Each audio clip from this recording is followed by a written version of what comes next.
soy artista plástico, trabajo en el área de gerontología, en las áreas de dibujo, pintura y caricatura. El día de hoy vamos a tratar un tema que es muy interesante, que a mí personalmente me gusta mucho, y es el dibujo. Vamos a hablar un poquito de la historia del dibujo, vamos a hacer un recorrido muy rápido. La idea es que en nuestro próximo encuentro podamos hablar un poquito sobre el humor gráfico y la caricatura en Colombia especialmente. Entonces vamos a iniciar hablando un poquito de lo que pasó hace más de 20.000 años. Entonces tenemos a las cuevas de Chauvet en Francia. La cueva de Chauvet está ubicada en una localidad de Bayonne, junto al río Adeche. Contiene una de las muestras de pintura rupestre más exquisitas y antiguas del mundo entero. La mayor parte de los dibujos y pinturas se remontan a unos 32.000 años atrás y se conservan así tal cual como si hubiesen sido pintados ayer. Resulta que esta cueva fue descubierta hace muy poco y el hecho de que no hubiese tanto contacto humano permitió que esta cueva se conservase como hace 32.000 años. Aquí vemos algunas imágenes. Básicamente hablaríamos de arte rupestre y de unos dibujos que hablan un poco sobre las costumbres y las ideas que tenía esta gente frente a la cultura y frente a lo que hay en el exterior básicamente. La mayoría son escenas de caza, como las podemos ver.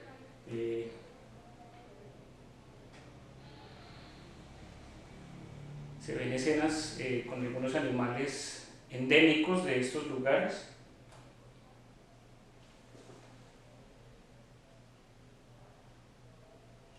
Para sus dibujos, para este tipo de dibujos, ellos usaban óxido de hierro, molían algunas piedras y lo que hacían era mezclarlas con algunos aglutinantes y básicamente se adherían de forma perfecta a la roca. De ahí obtenían el color rojo. Vemos que ya hay unos vestigios un poco de impresiones con manos y algunos puntos.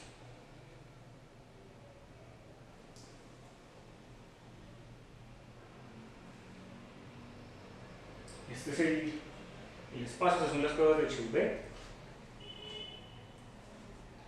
Y las más famosas, que son las cuevas de Altamira en España, que estas también tienen una gran cantidad de arte rupestre. Estas son las más conocidas. De hecho, se creía que estas eran las únicas cuevas que tenían arte rupestre, de las que mejor conservaban el arte rupestre, hasta que aparece hace poco las cuevas de Chauvet. Curiosamente, en las dos se encuentran impresiones de manos muy similares, estas en lo que llamaríamos un negativo y las anteriores de las cuevas de Chauvet en lo que llamaríamos un positivo. De igual manera aparecen escenas de caza con animales endémicos, animales propios de esa región. Aquí vemos que es un lugar visitado, es un lugar donde la gente puede acceder, puede conocer y puede hacer un recorrido por este lugar. Aquí tenemos las dos piedras que ellos usaban o que ellos molían para preparar el pigmento rojo especialmente. Lo que hacían era usar estas piedras que son altas en hierro, en óxidos de hierro, las molían y con esto preparaban los pigmentos. Aquí hay una representación de cómo se cree que fueron pintadas estas cuevas.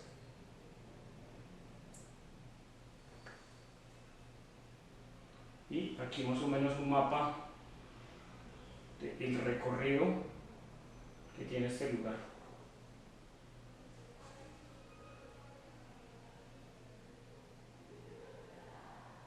Aquí vemos la entrada a la cueva, las cuevas de Altamira. Este lugar fue declarado Patrimonio Cultural Inmaterial de la Humanidad.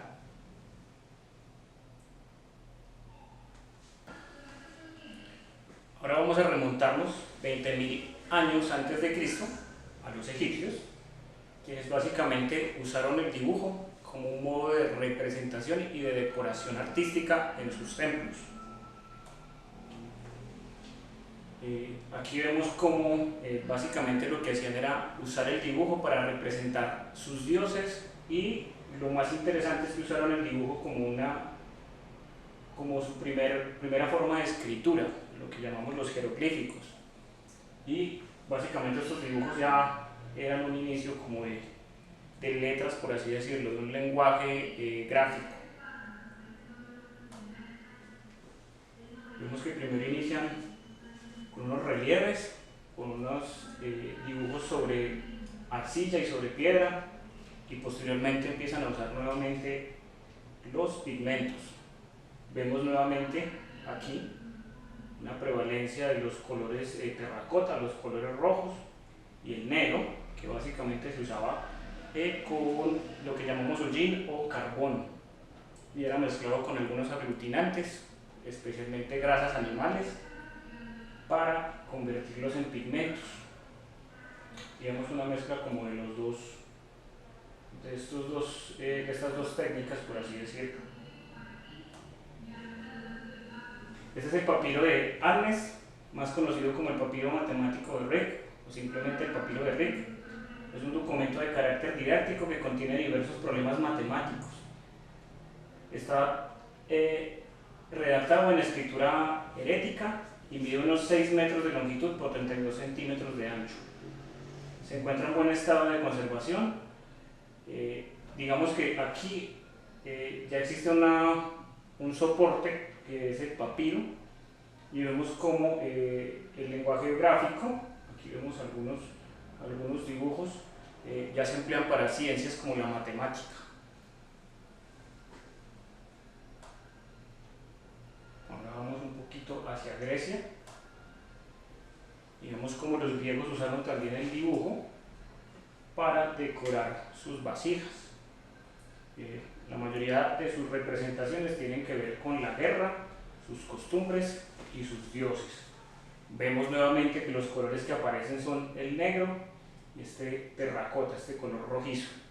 Son como los dos pigmentos que más se usaron durante esta época porque son los más fáciles de obtener.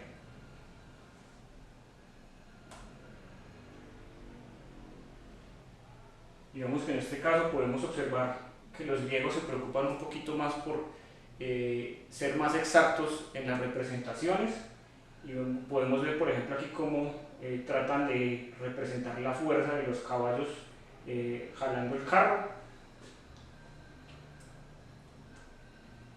y nuevamente colores negro, colores terracota. Aquí vamos a hacer un paréntesis con los amigos griegos. Resulta que los amigos griegos fueron los primeros en usar lo que llamamos el número áureo, o también lo llamamos la proporción divina, que básicamente es un número muy interesante que es el 1,618. Aquí podemos ver que tiene una cantidad de decimales más, y básicamente es el número, le llaman el número áureo, o le llaman también el número de Dios, y básicamente tiene que ver con que la naturaleza usa este número, como podemos ver acá, para que sus representaciones básicamente sean perfectas. Entonces los griegos, en esa búsqueda de una estética mucho más interesante, mucho más bonita y mucho más perfecta, empiezan a usar la sección áurea para sus representaciones. Vamos a ver cómo más adelante otros artistas en el Renacimiento empiezan a usar este mismo concepto y lo llevan a sus obras de dibujo y a sus obras pictóricas. Vamos a ver qué pasó en Roma. Y en Roma sucede algo muy curioso. En Roma se inicia el tema de la arquitectura, que es como un hermanito del dibujo. Básicamente los romanos son los primeros en empezar a usar el dibujo para crear planos, para empezar a diseñar su arquitectura. Aparece también el término diseñar, por así decirlo. Podemos ver un plano en Roma, y pues básicamente lo que hacen en este caso con el dibujo es imaginar una vista aérea. Recordemos que en esta época no había una forma directa de poder hacer este tipo de procesos. Lo que tenían que hacer era imaginar cómo se vería esta obra desde el aire, desde una vista aérea, y cómo llevaban esto a una representación bidimensional y posteriormente a una representación tridimensional desde una obra arquitectónica. Digamos que afín a esto está el tema de la cartografía. La cartografía es la creación de mapas, el diseño de mapas, y básicamente tiene que ver con un concepto muy parecido al de los planos que empezaron a hacer los romanos. Básicamente es imaginar, es medir, es llevar todas estas medidas y toda esta recolección de datos que se realizan y convertirlas en una gráfica, en este caso un mapa. Y podemos ver un mapa de Portugal. Básicamente todo esto, digamos que no existía una posibilidad en esta época de poder hacer una vista aérea o una fotografía aérea para tener un mapa preciso, pero básicamente lo que hacían era imaginarlos, medirlos y llevarlos al plano bidimensional, y increíblemente son bastante exactos.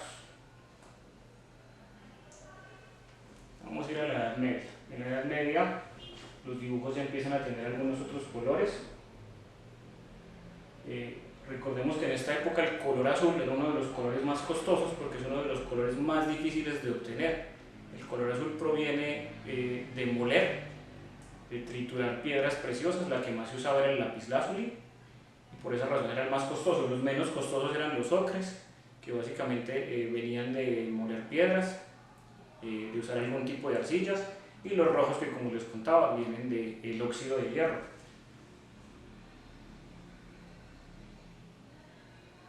Vamos al Renacimiento. En el Renacimiento hay dos artistas destacados, especialmente en el dibujo, que son don Leonardo da Vinci y don Miguel Ángel Buonarroti. En esta época aparece un concepto muy interesante y es el concepto de boceto. El boceto básicamente es un dibujo muy rápido. Básicamente el dibujo sirve para tener una idea previa o prever, solucionar previamente una obra, tener un concepto previo. Aquí vemos algunos dibujos de Miguel Ángel. Digamos que en esta época, vamos a volvernos un poquito. En la Edad Media suceden las invasiones árabes y debido a las invasiones árabes aparece el papel, y el papel se empieza a convertir en uno de los soportes que más se van a usar de aquí en adelante. A partir de la Edad Media el papel es uno de los soportes que más se van a usar. Antes se usaba tabla, especialmente para las pinturas, y para los dibujos se usaba mucho telas. Recordemos que obras como la Mona Lisa no están pintadas sobre lienzo ni sobre tela, sino que están pintadas sobre tabla. En este caso lo que hacían era preparar sus papeles, y los lápices que usaban eran lápices con punta de plata o, en su defecto, lápices con punta de plomo. Sabemos que se dejaron de hacer los lápices con punta de plomo porque sabemos que el plomo tiene una alta toxicidad y básicamente los dejamos de usar. En este caso, por ejemplo, ellos enriquecen mucho más el dibujo con lo que llamaríamos trama. Por ejemplo, aquí se nota un poco más la trama, generando una sensación de volumen en el dibujo. Vemos que estos dibujos son mucho más elaborados que los que se encontraban en la Edad Media. En la Edad Media había unas aproximaciones sobre todo al detalle, sobre todo al tema decorativo, pero en el Renacimiento ya vemos una preocupación más por la anatomía, especialmente en el caso de Da Vinci y de Miguel Ángel.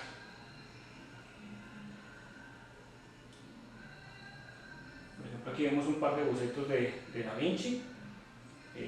Se dice que estos fueron los primeros artistas que tuvieron acceso a usar cuerpos de personas, a hacer cuerpos y poder diseccionarlos y empezar a hacer unos dibujos totalmente anatómicos.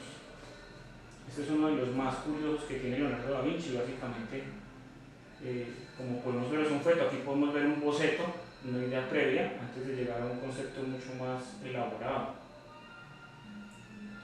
Como en estos bocetos tiene una cantidad de detalles y de anotaciones de lo que él va observando.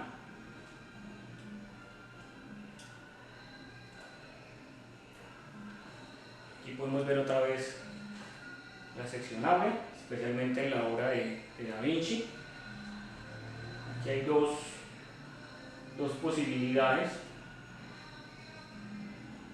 de estructura, de trabajo de la obra y toda una estructura. En este caso se dice que muchas de las obras, especialmente de Da Vinci, tienen esta proporción áurea. Están construidas con el llamado número de oro. Bueno, vamos a hacer un salto bastante largo aquí y vamos a llegar al dibujo moderno, especialmente en el siglo XX, donde el dibujo empieza a tener otro tipo de función. Antaño es un tema de representación, como sabemos, exacta de la realidad, especialmente en el Renacimiento. Vemos como hay una preocupación por la anatomía, porque poder representar fielmente lo que veían o lo que tenía su realidad. En el siglo XX dicen no, vamos a empezar a trabajar de otra manera y vamos a hacer que el dibujo básicamente sea una forma de expresión, en algunos casos una forma de denuncia, y vemos cómo aparece también la abstracción, cómo el dibujo empieza a traer ideas mucho más abstractas. Por ejemplo, aquí tenemos un dibujo de Pablo Picasso, donde podemos observar una cabeza con una persona llorando, pero digamos que es una representación muy diferente a las que habíamos encontrado en las culturas anteriores. Y aparece también otro amiguito del dibujo, que es el dibujo técnico. Esto tiene que ver un poco más con el tema de la ingeniería, la mecánica, la arquitectura, que ya lo habíamos visto. Y por ahora no nos vamos a concentrar en el dibujo técnico, sino que nos vamos a concentrar en el dibujo artístico, que es en lo que trabajamos básicamente en los talleres dentro del área de gerontología. Hablemos un poquito de dibujo. Esa es una forma de expresión gráfica que plasma imágenes sobre un espacio plano. Al hablar de espacio plano hablamos de bidimensionalidad, considerado parte de la pintura y una de las modalidades de las artes visuales. Se considera el dibujo como el lenguaje gráfico universal y ha sido utilizado por la humanidad para transmitir ideas, proyectos y, en un sentido más amplio, sus ideas, costumbres y cultura, que fue lo que acabamos de ver anteriormente. La palabra que vamos a resaltar aquí es lenguaje gráfico universal.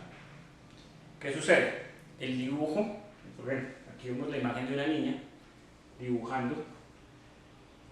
El primer lenguaje al que tenemos acceso es el dibujo. Antes de hablar, antes de escribir, ya dibujábamos, básicamente. Es como nuestro primer acercamiento a la expresión. Ahora vienen dos preguntas que me parecen muy interesantes, que son ¿por qué dibujamos y para qué dibujamos?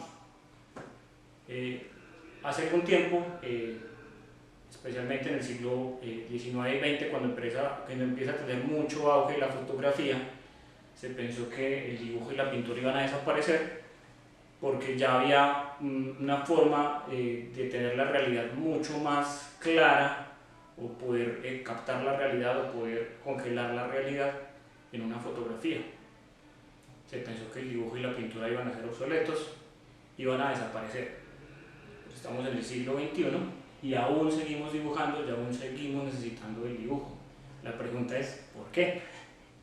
¿Por qué dibujamos? Primero, el dibujo nos permite solucionar algunos problemas, nos permite solucionar previamente algunas ideas y conceptos. Sabemos que dentro del arte, antes de una pintura, existen una serie de bocetos, existen una serie de ideas que se van transformando, van evolucionando hasta llegar a una idea final. Esto mismo sucede hoy en día en el diseño gráfico, en el diseño de productos también. Aquí vemos algunas imágenes donde el dibujo es usado para representar algunos conceptos y algunas ideas. Aún se sigue usando. Por ejemplo, este es un concept art de lo que sería un teléfono celular. Aún recurrimos al dibujo para poder tener una idea clara de qué es lo que queremos tener o qué es lo que queremos materializar. En el caso de los logotipos básicamente tienen dos procesos, un proceso geométrico, un proceso de dibujo técnico como el que vemos ahora, y un proceso artístico. Y todo esto para llegar a un concepto, a una idea, de obtener un logotipo que es básicamente la imagen institucional de una empresa. En este caso, por ejemplo, en el caso de la anatomía, digamos que los primeros libros de anatomía tienen ilustraciones, no tienen fotografías, tienen ilustraciones que permitían a los médicos poder tener una idea de a qué se iban a enfrentar. Entonces lo primero no fueron fotografías, lo primero fueron dibujos. Entonces los artistas lo que hacían era ir a un anfiteatro, pedir un permiso y diseccionar un cuerpo y empezar a dibujar de manera muy precisa esto. Tenemos entendido que existen libros que aún se siguen usando porque tienen una gran cantidad de detalle. Los dibujos tienen una gran cantidad de detalle y los médicos aún usan esos libros.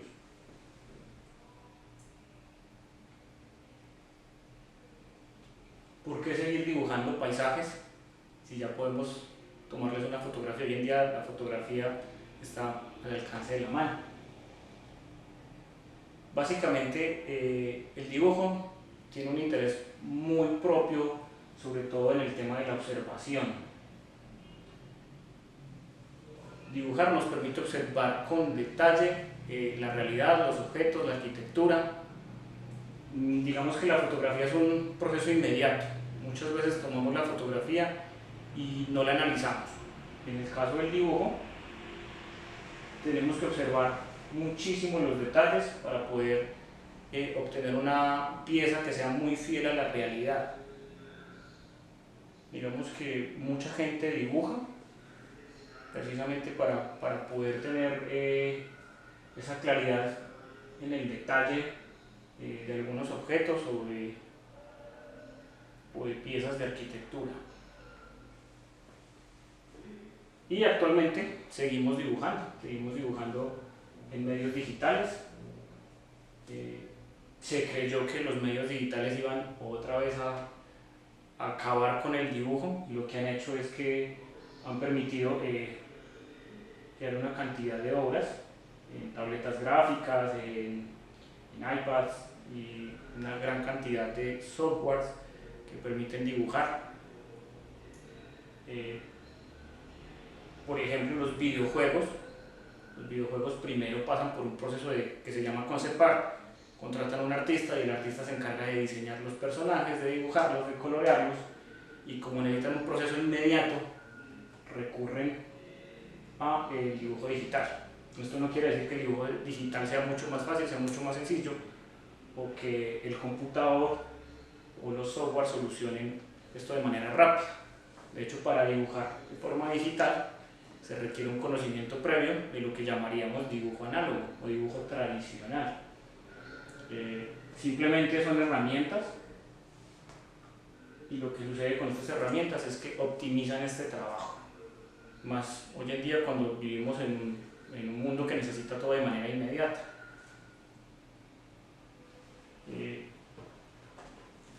Por ejemplo, en el cómic vemos como, por ejemplo, este cómic básicamente se trabaja de dos maneras. Se trabaja desde la forma tradicional. Primero es un dibujo hecho de manera análoga, posteriormente se escanea y se colorea en un software.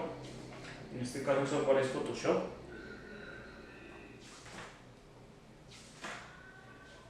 Y aquí el texto, digamos que nos cuenta parte de la historia, pero lo que realmente es relevante son los dibujos. Son los que nos llevan como a tener un hilo conductor. También tengo un libro donde se combinan un poco el tema de la arquitectura y el arte, y es el tema de la perspectiva. Entonces vemos cómo algunos procesos de dibujo tradicional se combinan con la arquitectura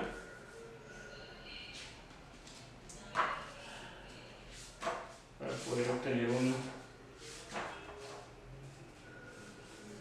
un dibujo muy fiel a la realidad. En este caso, por ejemplo, la ciencia, en este caso sería la geometría, nos ayudaría a tener un dibujo mucho más exacto, mucho más preciso. Vemos cómo el dibujo también de alguna manera está aliado o va de la mano con la matemática, con la física, con la mecánica, con las ingenierías. Entonces vemos como primero hay un estudio geométrico, hay todo un tema de medidas y posteriormente sí vamos a un tema un poco más expresivo, un poquito más artístico. Entonces primero pasa por un proceso geométrico y después sí nos vamos a un tema un poco más artístico. Igual acá.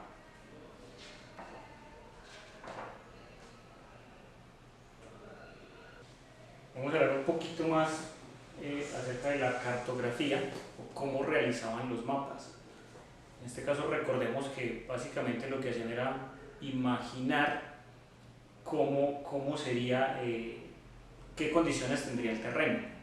En este caso se ayudaban de algún tipo de medidas que básicamente en un principio eran cintas métricas bastante obsoletas, por así decirlo, varas, hilos, y a medida que iban tomando estas medidas iban encontrando cierta relación con el terreno y lo iban dibujando, iban haciendo un recorrido incluso a veces por las orillas del mar, buscándole digamos que una dirección, buscando unas condiciones de terreno y lo iban representando dentro de lo que serían los mapas. Como les contaba, hay algunos mapas que son bastante exactos, hay algunos otros que no son tan exactos de esa época, que recordemos que no había como un conocimiento todavía de qué había más allá, de qué había en otros lugares, especialmente con el tema, por ejemplo, en estos lugares, especialmente en Europa, el relieve no fue un problema para ellos. Me imagino que si fuese en estos lugares, especialmente en Colombia, el relieve hubiese sido algo complejo para realizar un mapa.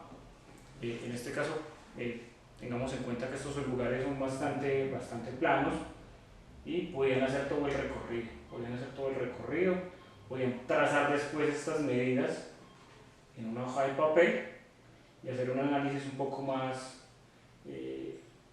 exhaustivo, por así decirlo, de estos lugares. Hoy en día el dibujo también tiene una gran repercusión, especialmente en la literatura. Aparte del cómic, existe la novela gráfica, que las novelas gráficas básicamente son libros donde el texto es mínimo. La historia se cuenta con dibujos, cada página tiene un dibujo que cuenta la historia y es uno quien empieza a atar los hilos analizando cada imagen. Es muy poquito el texto que nos regalan. También existe el libro álbum, que el libro álbum es una novela gráfica pero para niños. En el libro álbum el texto básicamente no existe. El cuento está contado a partir de imágenes muy sencillas, imágenes no muy complejas, sino dibujos bastante sencillos que llevan al niño a crear incluso sus propias historias.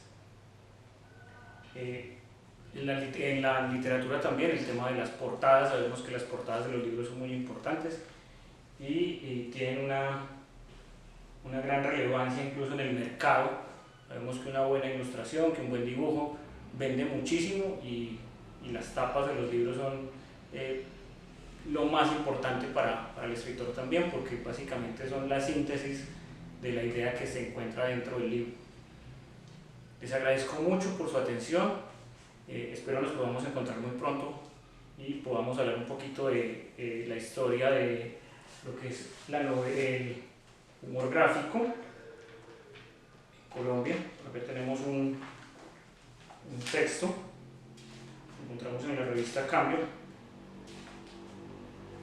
y básicamente nos cuenta un poquito de lo que ha sido el humor gráfico en Colombia en estos 20 años. La idea es que en nuestro próximo encuentro podamos seguir analizando un poquito más el tema del dibujo y en este caso ya el tema del humor gráfico. Muchas gracias a todos, espero se encuentren muy bien. Recuerden visitar nuestra página www.confamiliar.com/me gusta.